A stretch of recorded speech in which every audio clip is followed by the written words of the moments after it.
Hey guys, Kyle the Death Knight of Anime here, bringing you my review for One Piece chapter 969. Okay, so first thing we have to talk about is what we learn in this chapter about how Orochi manipulated this situation to his advantage in the end. About how he manipulated this situation to his advantage in the end, because on one hand, I, I still to this day think he's a moron who's like, don't get me wrong, he does have some semblance of of what I mean of basically strategy and whatnot.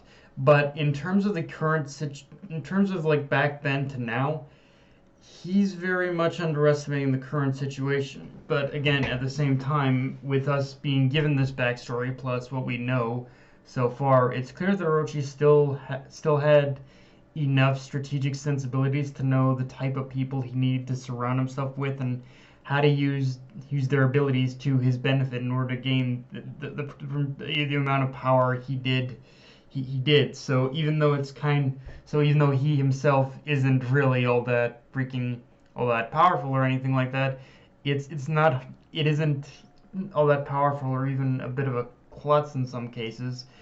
It's not hard to see either how he managed to gain the amount of power, how he usurped the title of shogun or daimyo, or how he managed to usurp that kind of power to begin with. Um, and as I said last week, if Odin had just waited and not acted as soon as he did, then he could have turned this around on Orochi. He could have turned this around on Orochi rather than falling into the trap of being forced to do things that turn the people against him, leading to his reputation being permanently tainted. So pretty much by the time he chose to go up against Kaido, it was kinda already too late. In fact, even though it wasn't explicitly said, it's more than likely Orochi did use Kaido as a threat to make Oden submit in the way he did. Um, but and it's not hard to see even more how pretty much Kaido how much and with all this being said too, it's not hard to see anymore how pretty much he could have how Orochi could have twisted how Orochi could have twisted things in order to say that the that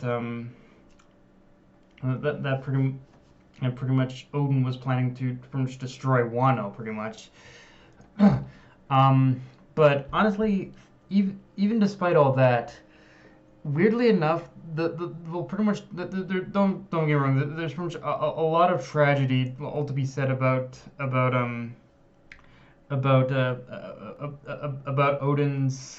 Odin having to submit to Orochi and whatnot. But the biggest the thing that feels the most tragic out of all is about what happened to Odin is seeing the clone fruit and barrier fruit, two powers that would later be wielded by people that would become to be the greatest allies of the Straw Hats, be used to completely dismantle Odin's legacy in a single fleeting moment. Like it's actually kind of amazing how pretty much how easily it's kind of freaking like it kind of really puts into perspective like pretty much how Bartolomeo, it kind of puts things into perspective now when we see Bartolomeo and Bon Clay, two people who again are polar opposites to basically who pretty much who those two pretty much Kurozumi clan members are. Like it's night and day really when you think about it. Um,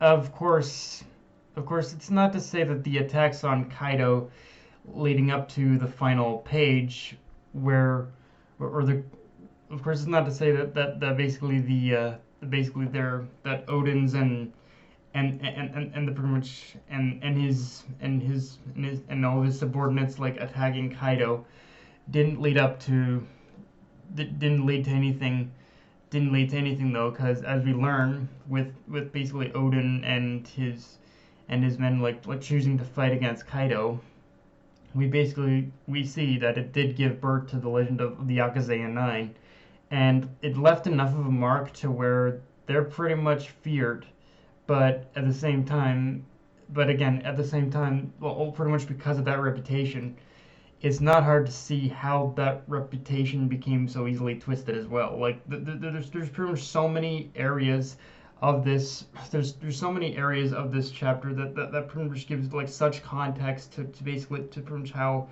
to basically how everything came to be. But at the same time, it's also not hard to see how everything like it became like ended up becoming how Orochi was able to twist like so much of what was seen as a good and hopeful thing back then. Um, and okay, and of course with seeing the Yakuza 9, we also see like Denjiro again, and yeah, okay. When it comes to Denjiro at this point, it's one of those things where I get it. Oda's a master crafter of One Piece's story, so he wants to make sure he covers every minute detail. But I can't lie either. I'm getting a little annoyed at the lack of knowing what exactly happened to Denjiro. So if we don't learn what's going on with him within the next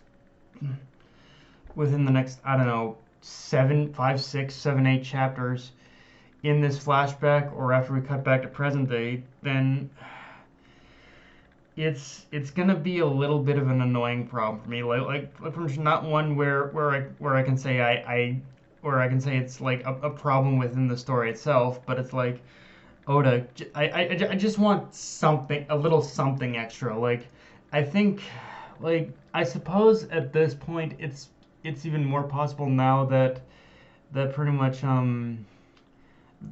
Denjiro is probably that pretty much Kyoshido is like Denjiro's successor or something like that. But yeah, I really want to know like what went what went on with Denjiro. What happened? What's going on with him? Like I want to know like what's going on there for sure.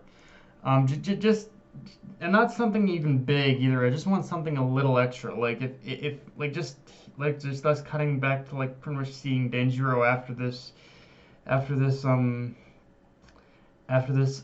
after this flashback, we're getting to learn just what happened to him, kind of thing. Just I want to know for sure.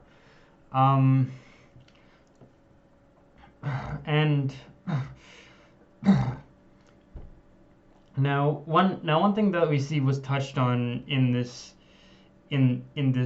chapter as well was the fight between Kaido and Moria. And I'm not gonna lie, the fight between Kaido and Moria, like it's basically a pretty much single panel in this chapter. And and while it's nice to get at least a little bit of context on how that went down. I would have preferred if we got to see the fight lasted more than one panel. So I mean, so I can only hope that when this material is covered in the anime, that's one thing that I wouldn't mind getting a little bit of it being extended a little. Like I know because it's like one of those like montage kind of parts of the flashback. It probably won't be covered too much, but I wouldn't mind like getting at least a little bit more, like little something extra or something like that. Which again, probably something that will happen.